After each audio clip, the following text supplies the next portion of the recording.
Halo, assalamualaikum. Jumpa lagi di channel kesayangan kita semua. Semoga pemirsa sekalian dalam keadaan sehat walafiat ya. Mencapai perasaan khusyuk dalam bersedekah bukanlah perkara yang mudah. Ada saja tindakan atau pikiran yang pada akhirnya mengurangi kekhusyukan dalam bersedekah. Hal tersebut tidak terlepas dari olah dan tipu daya golongan setan yang tercipta dari api. Hal ini senantiasa menggoda manusia agar sedekah kita tidak sempurna. Itulah mengapa manusia harus selalu waspada terutama saat bersedekah. Ibadah yang satu ini seringkali digoda setan saat sedang menjalankannya, karena setan tidak henti-hentinya mengganggu hingga manusia tidak berdaya. Dalam video kali ini kita akan membahas tentang bersedekah bersama setan. Pemirsa sekalian, mereka yang merasa was-was atau ragu dalam niat baiknya dalam bersedekah biasanya akan berlangsung hingga saat mulai bersedekah. Hal itu membuat orang ragu terkait ibadah ini yang seharusnya dijalankannya. Misalnya, kita bersedekah apakah terlihat orang atau tidak.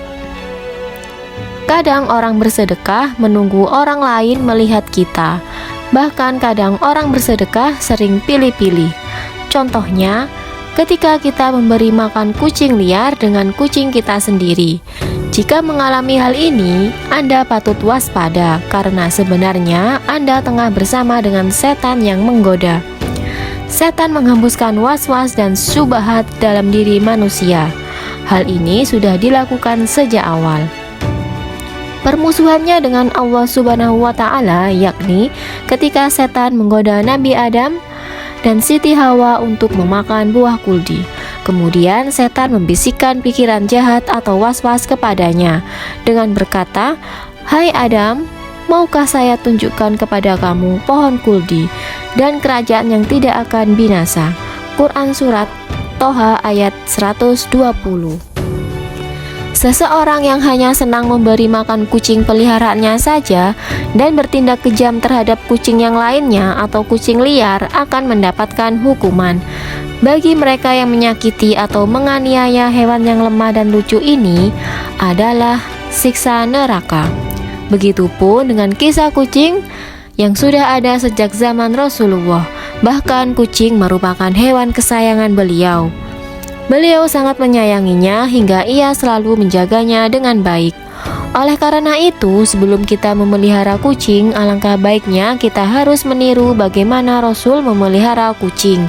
Beliau memberi nama kucing kesayangannya itu Muza. Suatu hari ketika Nabi hendak bepergian dan ingin mengambil jubahnya, ditemuinya Muza sedang terlelap tidur di atas jubahnya.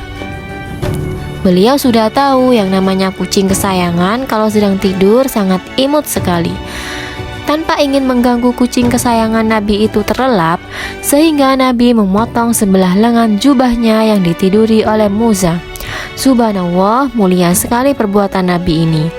Kemudian Nabi pun pergi keluar rumah meninggalkan Muza yang sedang terlelap tidur. Ketika Nabi pulang kembali ke rumah, Muza terbangun dan merunduk kepada majikannya. Sebagai balasan, Nabi menunjukkan kasih sayangnya kepada Muza dengan mengelus lembut kepada Muza. Dalam aktivitas lainnya, ketika Nabi menerima tamu, beliau selalu duduk menggendong Muza. Dan ketika duduk, Nabi meletakkan Muza di pahanya. Salah satu sifat Muza yang Nabi suka adalah ia selalu mengeong ketika mendengar azan, seolah-olah suaranya terdengar mengikuti lantunan suara azan. Bahkan Nabi pernah berpesan kepada para sahabatnya untuk menyayangi kucing peliharaannya seperti menyayangi keluarganya sendiri. Jadi dari kisah di atas, jika kita memiliki hewan peliharaan, khususnya kucing, maka rawatlah dia dan sayangilah dia, karena itu merupakan tanggung jawab kita dan kewajiban kita sebagai majikannya. Tak terkecuali dengan kucing yang datang dari luar atau kucing-kucing liar. Kita harus memberikan makan dan minum dengan ikhlas tanpa membeda-bedakan bentuk dan rupa si kucing. Entah kucing jelek ataupun kucing bagus, mereka sama-sama makhluk ciptaan Allah Subhanahu wa Ta'ala. Dan Allah pun menyukai orang yang mempunyai rasa kasihan dan penyayang.